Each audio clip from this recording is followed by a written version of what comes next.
नमस्कार, सुपरफास्ट 100 में देश दुनिया की बड़ी खबरों के साथ हाजिर है मैं हूं आंचल आनंद। नमस्कार, मैं हूं तान्या खन्ना। शुरुआत इस वक्त की बड़ी खबर के साथ। बीजेपी के प्रधानमंत्री पद के उम्मीदवार नरेंद्र मोदी ने आज वडोदरा सीट के लिए नामांकन दाखिल किया। मोदी पहली बार लोकसभा चुनाव लड़ रहे हैं और दो सीटों से किस्मत आजमा रहे हैं, जिनमें से एक है वडोदरा। नामांकन के बाद नरेंद्र मोदी ने वडोदरा की जनता से भारी तादाद में मतदान करने की गुजारिश भी की। मुझे विश्वास है कि बड़ौदा लोकसभा क्षेत्र के सभी मतदाता भारी मतदान करके कमल के निशान पर बटन दबा करके भारतीय जनता पार्टी को भव्य विजय दिलाएंगे। वडोदरा में मोदी के नामांकन में एक चाय वाला भी गारंटर बना। वडोदरा के चाय विक्रेता किरण महिड़ा ने मोदी के साथ उनके प्रस्तावक के तौर पर मौजूदगी वहां पर थी उनकी। मोदी ने इस चाय वाले को भी अपना प्रस्तावक बनाया था। मोदी के नामांकन के वक्त प्रस्तावक के तौर पर मौजूदा चाय विक्रेता किरण महिड़ा ने मोदी के पैर छू लिए। मोदी ने भी आगे बढ़ते हुए किरण को गले से लगा लिया और उनका हालचाल जाना। मोदी के प्रस्तावक बनकर चाय विक्रेता किरण काफी उत्साहित नजर आए। मोदी ने उनका हालचाल पूछा, जिससे वो बेहद गदगद हैं। किरण ने कहा कि वडोदरा से मोदी जीत कर जाएंगे और पीएम बनेंगे। जब मैं अंदर बैठा था तो मोदी जी आए तो केम छो किरण भाई क्यों छे आपे हाथ मिलाया। यानी उन्होंने आपसे पूछा किरण भाई कैसे हो? नाम से जानते हैं ना, सबसे ज्यादा वोट से जीता के भी लाएंगे, रिकॉर्ड ब्रेक करके प्रधानमंत्री भी बनाएंगे। एक चाय वाला मोदी का प्रस्तावक बना तो राजघराने की शुभांगनी गायकवाड़ भी गारंटर बनी। बड़ौदा के पूर्व राजघराने की राजमाता शुभांगनी गायकवाड़ भी वडोदरा कलेक्ट्रेट पहुंची और उन्होंने मोदी के नामांकन के प्रस्ताव के तौर पर दस्तखत की। नामांकन भरने से पहले मोदी ने वडोदरा में रोड शो भी किया। उनका ये रोड शो कीर्ति स्तंभ से वडोदरा कलेक्ट्रेट तक चला। ये सफर करीब 3 किलोमीटर का था, लेकिन इसे पूरा करने में घंटों का समय लग गया। मोदी एक खुली जीप में बीजेपी के वरिष्ठ नेताओं के साथ कीर्ति स्तंभ से वडोदरा कलेक्ट्रेट के लिए निकले। वो लोगों का अभिवादन स्वीकारते हुए आगे बढ़ते चले गए तो भीड़ से मोदी के नारे भी गूंज रहे थे। नरेंद्र मोदी की एक झलक पाने के लिए लोग घरों की छतों और बालकनीज में खड़े नजर आए। मोदी हाथ हिलाकर इन लोगों का अभिवादन स्वीकार करते हुए आगे बढ़ रहे थे। मोदी के काफिले के साथ ही भारी तादाद में लोग थे। मोदी की अगवानी के लिए वडोदरा में बीजेपी समर्थकों ने तरह तरह के इंतजाम किए हुए थे। कुछ बीजेपी कार्यकर्ताओं ने कमल का एक बड़ा सा कटआउट बनाया था, जिसके बीच में पार्टी के पीएम कैंडिडेट मोदी की तस्वीर चमक रही थी। मोदी के वडोदरा पहुंचने से पहले ही बीजेपी कार्यकर्ताओं ने सड़क पर जश्न मनाना शुरू कर दिया था। ये कार्यकर्ता मोदी के लिए जमकर नारेबाजी कर रहे थे और कह रहे थे कि मोदी को दिल्ली पहुंचाना है और पीएम बनाना है।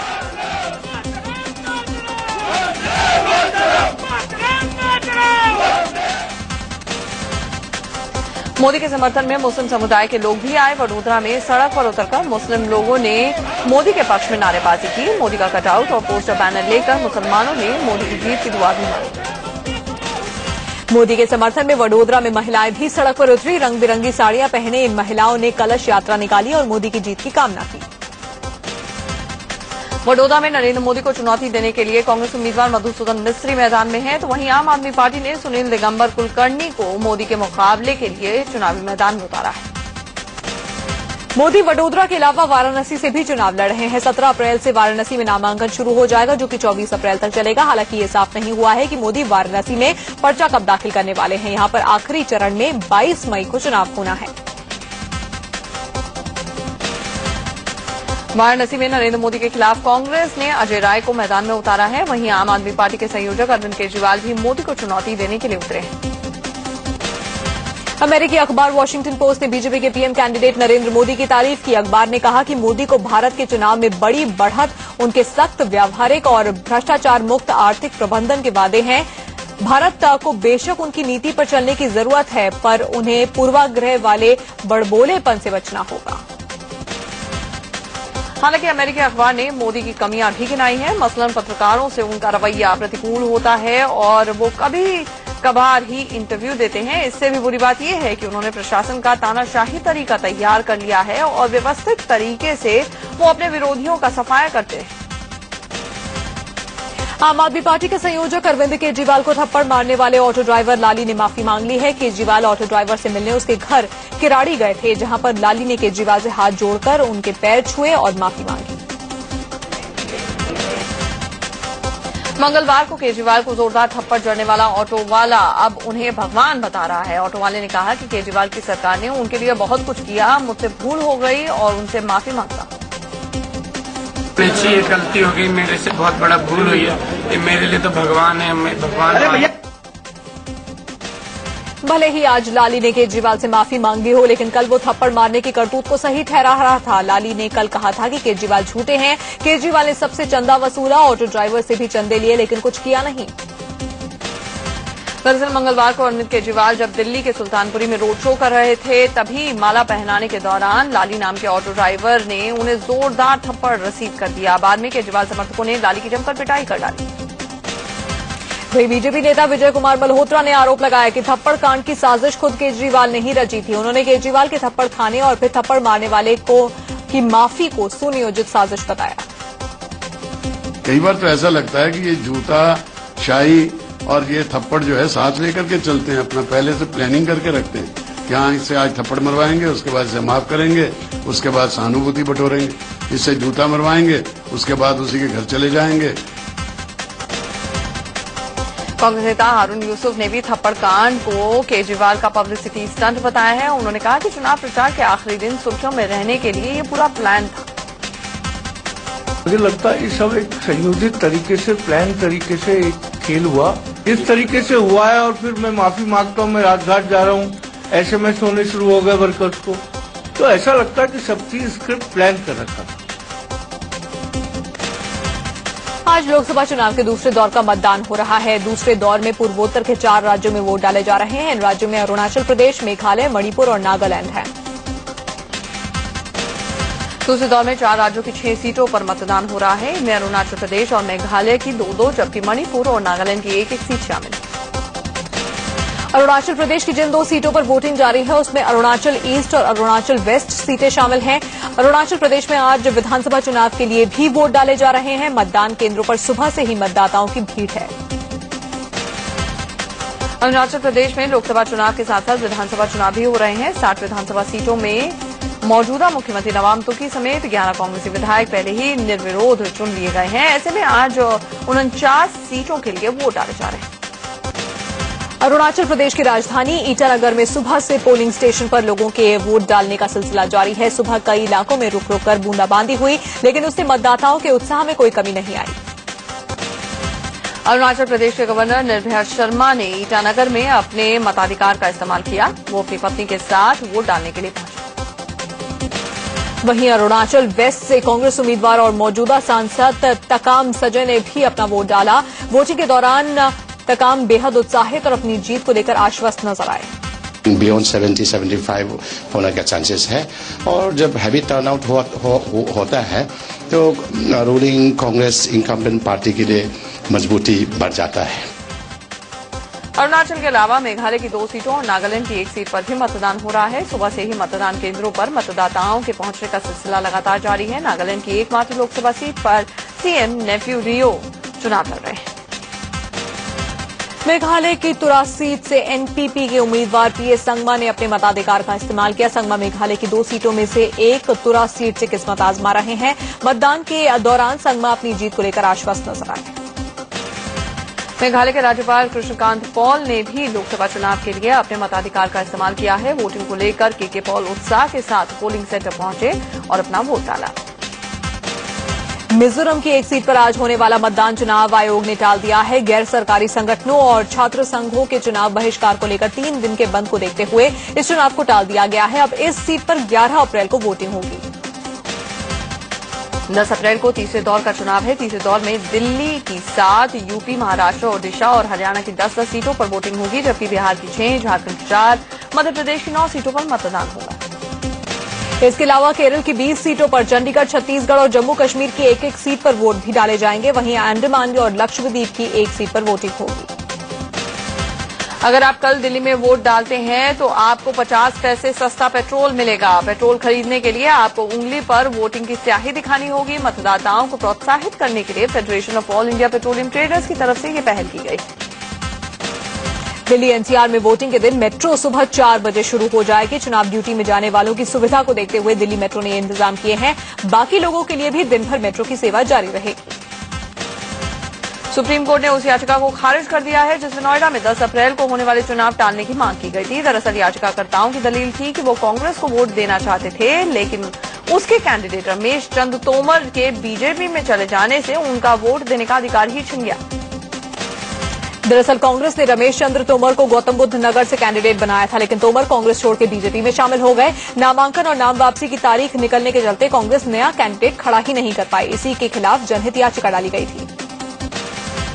दिल्ली के चांदनी चौक से आम आदमी पार्टी के उम्मीदवार आशुतोष ने कांग्रेस प्रत्याशी कपिल सिब्बल पर पैसे बंटवाने का आरोप लगाया है। उन्होंने चुनाव आयोग से सिब्बल पर कार्रवाई की मांग की।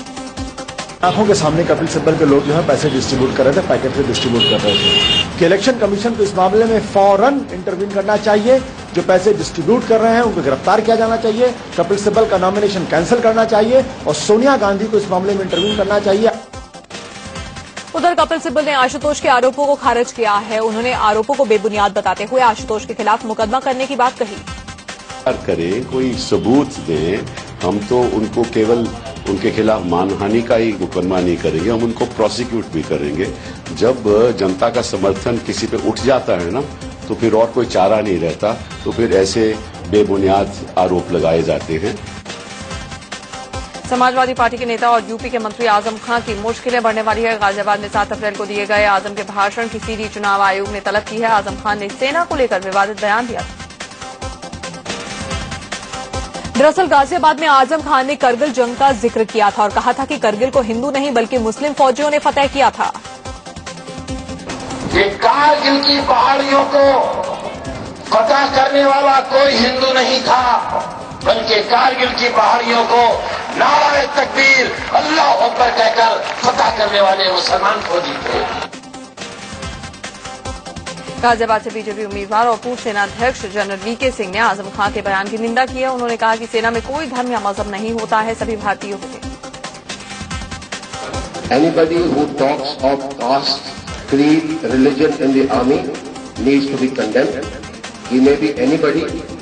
The war was won by Indians and not by any caste, creed, society, religion, language. I think as Indians we should be proud to be called Indians. Azam Khan के बयान की चौतरफा निंदा हो रही है, लेकिन वो अपने बयान पर अब भी कायम है। उन्होंने कहा कि उनके बयान की तो तारीफ होनी चाहिए थी। हमारा ये कहना है कि मुसलमानों का देश के साथ क्या योगदान है, ये किसी को क्यों बुरा लगता है। अगर हम सरहदों पर जान दें, हम पाकिस्तान से लड़कर अपनी पहाड़ियों को वापस लें, तो किसी को क्यों बुरा लगता है। ये विवादित बयान देने के चलते घिरे बीजेपी महासचिव अमित शाह ने गिरफ्तारी पर रोक की अर्जी लगा दी है। इस अर्जी पर इलाहाबाद हाईकोर्ट में गुरुवार को सुनवाई भी होगी। अमित शाह पर शामली और बिजनौर में केस दर्ज हो गया है। ये दोनों एफआईआर रद्द करने की मांग की गई है। इससे पहले बदले वाले बयान को लेकर कल अमित शाह ने चुनाव आयोग की नोटिस का जवाब दिया था। नरेंद्र मोदी के करीबी अमित शाह ने सफाई दी थी कि उनके भाषण में इस्तेमाल किए गए बदले शब्द का मतलब वोट के जरिए बदलाव से था। दरअसल यूपी के शामली में चुनाव प्रचार के दौरान अमित शाह ने विवादित बयान दिया था और कहा था कि पश्चिमी यूपी में ये चुनाव अपमान का बदला लेने का चुनाव है। इस बयान के पर चुनाव आयोग ने नोटिस भेजा था और 2 जगहों पर उनके खिलाफ एफआईआर भी दर्ज हुई थी। चुनावी समय में विवादित बयानों का सिलसिला जारी है। पीस पार्टी के अध्यक्ष डॉक्टर अयूब ने बीजेपी के पीएम कैंडिडेट नरेंद्र मोदी को एक रैली में आतंकवादी बता दिया। डॉक्टर अयूब नगीना सीट से अपने कैंडिडेट शीश राम रवि के लिए वोट मांगने आए थे। कांग्रेस ने आरएसएस योग गुरु बाबा रामदेव और आध्यात्मिक गुरु श्री श्री रविशंकर के खिलाफ चुनाव आयोग में शिकायत दर्ज कराई है। कांग्रेस का कहना है कि राजनीतिक संगठन से नहीं होने के बावजूद ये लोग सियासी गतिविधियों में लगे। नरेंद्र मोदी के लिए बाबा रामदेव और श्री श्री रविशंकर के वोट मांगने पर खास आपत्ति है। वडोदरा में बाबा रामदेव के 23 अप्रैल और श्री श्री रविशंकर के 26 अप्रैल के कार्यक्रम पर भी रोक लगाने की मांग की गई है। इंडिया न्यूज के एडिटर इन चीफ से खास बातचीत में बीजेपी के वरिष्ठ नेता मुरली मनोहर जोशी ने कहा है कि बाबा रामदेव को योग के प्रति ध्यान ज्यादा देना चाहिए, अर्थशास्त्र के बारे में नहीं। बाबा रामदेव का कहना है कि सभी टैक्सों को खत्म कर दिया जाए और सिर्फ एक बैंक ट्रांजैक्शन टैक्स लागू कर दिया जाए। मेरा बाबा से ये अनुरोध है कि वो अपना ज्यादा ध्यान योग और भारत की संस्कृति के प्रति प्रेम, इसकी तरफ ज्यादा ध्यान दें। अर्थशास्त्र की बातों को वो हम पे छोड़ दें। लखनऊ में आम आदमी पार्टी के उम्मीदवार और फिल्म अभिनेता जावेद जाफरी ने नामांकन दाखिल किया। जावेद का मुकाबला राजनाथ सिंह, रीता बहुगुणा जोशी और अभिषेक मिश्रा से है। जावेद ने अपनी जीत का भरोसा जताया। जम्मू कश्मीर के कठुआ में फिल्म अभिनेता विनोद खन्ना ने चुनाव प्रचार किया। विनोद खन्ना ने बीजेपी उम्मीदवार जितेंद्र सिंह के लिए वोट मांगे। जितेंद्र सिंह का मुकाबला इस सीट पर कांग्रेस के गुलाम नबी आजाद। यूपी के संभल से कांग्रेस उम्मीदवार आचार्य प्रमोद कृष्णम के समर्थन में फिल्मी दुनिया के खलनायक शक्ति कपूर ने प्रचार किया। अभिनेता शक्ति कपूर ने लोगों से आचार्य प्रमोद कृष्णम को भारी मतों से जीत दिलाने की अपील भी की। शक्ति कपूर को देखने के लिए काफी भीड़ थी वहां पर। कांग्रेस ने उत्तराखंड में टिहरी सीट से पूर्व सीएम विजय बहुगुणा के बेटे साकेत बहुगुणा को चुनावी मैदान में उतारा है। साकेत बहुगुणा बीजेपी उम्मीदवार और मौजूदा सांसद माला राजलक्ष्मी को टक्कर देंगे। 2012 में हुए लोकसभा उपचुनाव में साकेत माला राजलक्ष्मी से हार गए।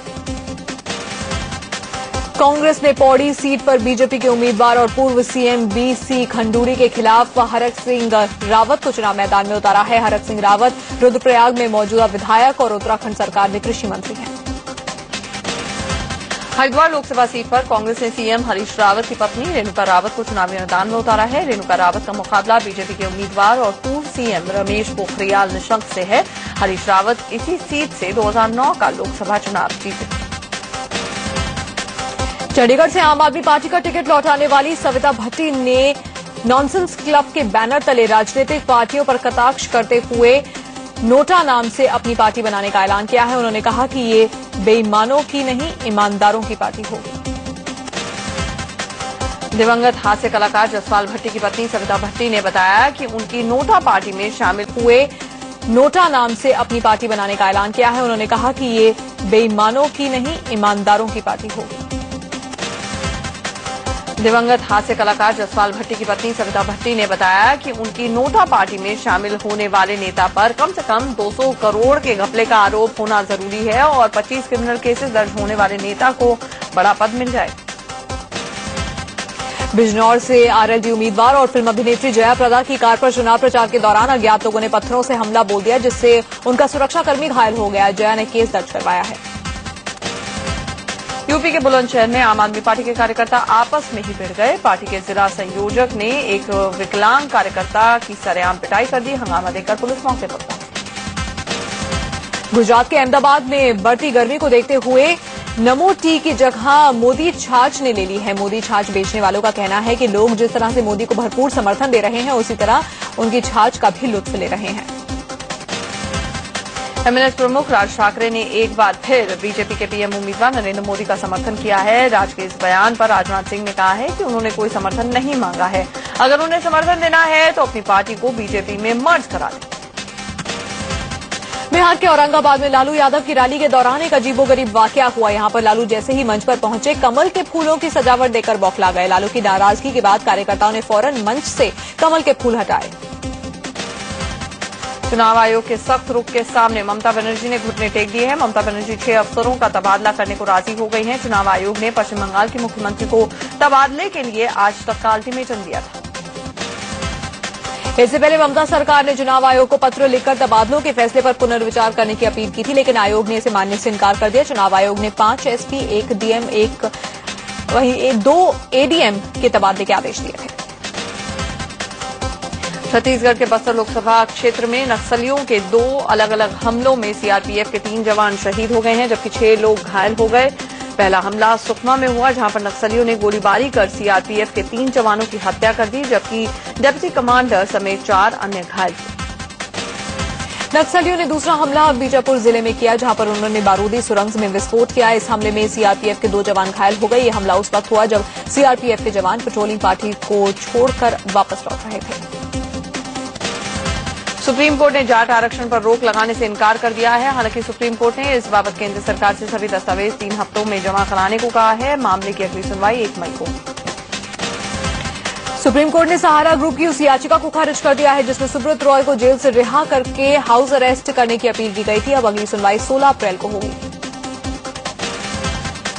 सहारा ग्रुप ने दलील दी थी कि सुब्रत रॉय के जेल में रहते हुए पैसे का इंतजाम करना लगभग नामुमकिन है। सहारा ने सुप्रीम कोर्ट से कहा था कि ग्रुप चाहता है कि पैसा जुटाने के लिए प्रॉपर्टी को इंटरनेशनल खरीदारों को बेचा जाए, लेकिन कोई भी इंटरनेशनल बायर नहीं चाहेगा कि वो सौदेबाजी के लिए जेल जाए।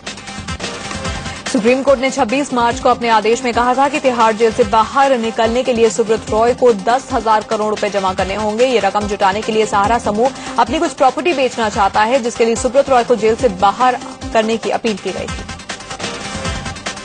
यौन शोषण मामले में हाईकोर्ट ने पीड़ित लड़की को नाबालिग बताने वाली आसाराम की 5 अर्जियां खारिज कर दी है। सेशन कोर्ट ने पीड़ित को नाबालिग बताया था, जिसे आसाराम ने हाईकोर्ट में चुनौती दी। यूपी के मऊ में अखिलेश की पुलिस की हैरान करने वाली तस्वीरें सामने आई हैं। अवैध कब्जे की शिकायत लेकर थाने पहुंचे एक शख्स की दरोगा और दूसरे पुलिस वालों ने बुरी तरह से पिटाई कर दी।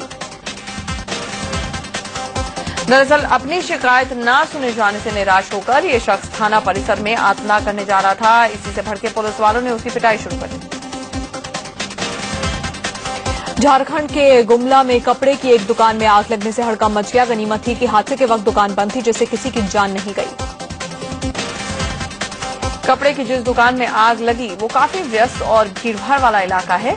आग की खबर फैलते ही अफरा तफरी मच गई। आग इतनी भीषण थी कि उसे बुझाने में दमकल कर्मियों के पसीने छूट गए। आग कैसे लगी फिलहाल ये पता नहीं चल पाया। आगरा के एसएन मेडिकल कॉलेज में बाहर खड़ी एक एम्बुलेंस में आग लगने से अफरा तफरी मच गई। गनीमत रही कि एम्बुलेंस के अंदर कोई नहीं था। आग लगने की वजह अभी तक साफ नहीं हो पाई है।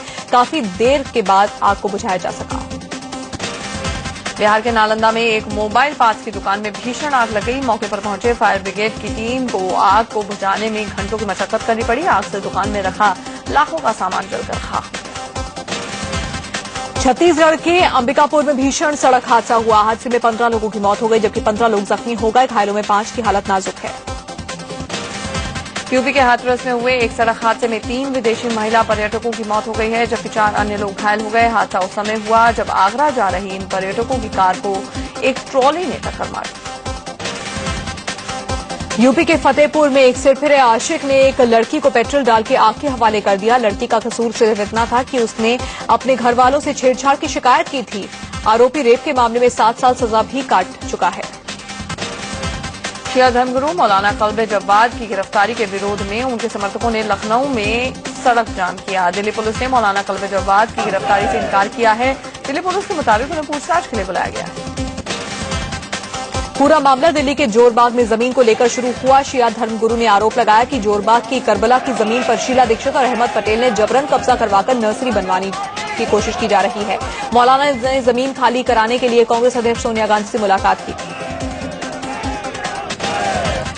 मुंबई के भायंदर इलाके में एक सिरफिरे ने शादी से इनकार करने पर एक लड़की पर धारदार हथियार से हमला कर दिया। लड़की को बचाने पहुंचे एक युवक को भी उसने घायल कर दिया। आरोपी फिलहाल फरार है। पुलिस उसकी तलाश में जुटी। दिल्ली के नंदनगरी इलाके में एक महिला और उसकी 20 दिन की मासूम बेटी की लाश मिलने से सनसनी फैल गई। दोनों की लाश उनके घर के भीतर पड़ी हुई थी। पुलिस मामले की जांच में जुट गई है। भोपाल एयरपोर्ट पर जेट एयरवेज के विमान से 190 किलो चांदी बरामद की गई है। जांच में पता चला है कि ये चांदी अहमदाबाद के कारोबारी की है। आयकर विभाग की टीम ने पूछताछ के बाद कारोबारी को चांदी समेत रिहा कर दिया। पाकिस्तान के दक्षिण पश्चिम बलूचिस्तान प्रांत में हुए एक ट्रेन विस्फोट में करीब 16 लोगों की मौत हो गई और 40 लोग घायल हो गए। विस्फोट जाफर एक्सप्रेस ट्रेन में हुई। विस्फोट के बाद ट्रेन में आग लग गई और उसका एक डिब्बा पूरी तरह से जलकर खाक हो गया। बताया जा रहा है कि विस्फोटक बोगी के वॉशरूम में रखा हुआ था। इस हमले की जिम्मेदारी यूनाइटेड बलूच आर्मी ने ली है। पाकिस्तान की राजधानी इस्लामाबाद के बाहरी इलाके में फलों के एक व्यस्त बाजार में हुए बम धमाके में 23 लोगों की मौत हो गई और 40 लोग घायल हो गए। अभी तक किसी आतंकी संगठन ने विस्फोट की जिम्मेदारी नहीं ली है। बताया जा रहा है कि फल बाजार में लाई गई अमरूद की एक पेटी में 4 से 5 किलोग्राम का बम लगाया गया था। लोग जब फलों की नीलामी में हिस्सा लेने के लिए जुटे तभी धमाका हुआ। मलेशिया के लापता विमान की तलाश में अब तक 250 करोड़ रुपए खर्च हो चुके हैं, लेकिन विमान का अभी तक कोई पता नहीं चल पाया है। हाल ही में हिंद महासागर में विमान का ब्लैक बॉक्स मिलने के संकेत मिल रहे थे, लेकिन अब तक उसका कोई सुराग हाथ नहीं लग पाया है। भारतीय मूल के सलमान खान को अमेरिकी राष्ट्रपति बराक ओबामा ने presidential ambassadors for global entrepreneurship संगठन का एम्बेसडर नियुक्त किया है। सलमान गणित और विज्ञान की शिक्षा के लिए 4,800 से ज्यादा वीडियो बना चुके हैं। सोनम कपूर की अपकमिंग फिल्म डोली की शूटिंग नासिक में चल रही है। वहां से शूटिंग की कुछ तस्वीरें लीक हो गई हैं, जिसमें सोनम एक साधारण लड़की के रूप में नजर आ रही हैं। फिल्म में सोनम एक ठग का किरदार निभा रही हैं। रणबीर कपूर की अपकमिंग फिल्म बॉम्बे वेलवेट में उनका लुक लीक हो गया है। इस लीक्ड पिक्चर में रणबीर एक बिजनेस टाइकून के लुक में नजर आ रहे हैं। फिल्म में रणबीर जॉनी बलराज की भूमिका निभा रहे हैं, जो एक स्ट्रीट फाइटर से बिजनेस टाइकून बन जाता है। दरअसल बॉम्बे वेलवेट के मेकर्स ने बॉम्बे वेलवेट में रणबीर के लुक को काफी सीक्रेट रखा था, लेकिन मुंबई के फिल्मिस्तान स्टूडियो में इस फिल्म के फोटोशूट के दौरान एक अखबार के फोटोग्राफर ने रणबीर को अपने कैमरे में कैप्चर कर लिया। अमिताभ बच्चन की आने वाली फिल्म का नया डायलॉग प्रोमो जारी हो गया है। इस प्रोमो में शाहरुख खान और रणबीर कपूर कैमियो रोल में नजर आ रहे हैं। फिल्म 11 अप्रैल को रिलीज होगी।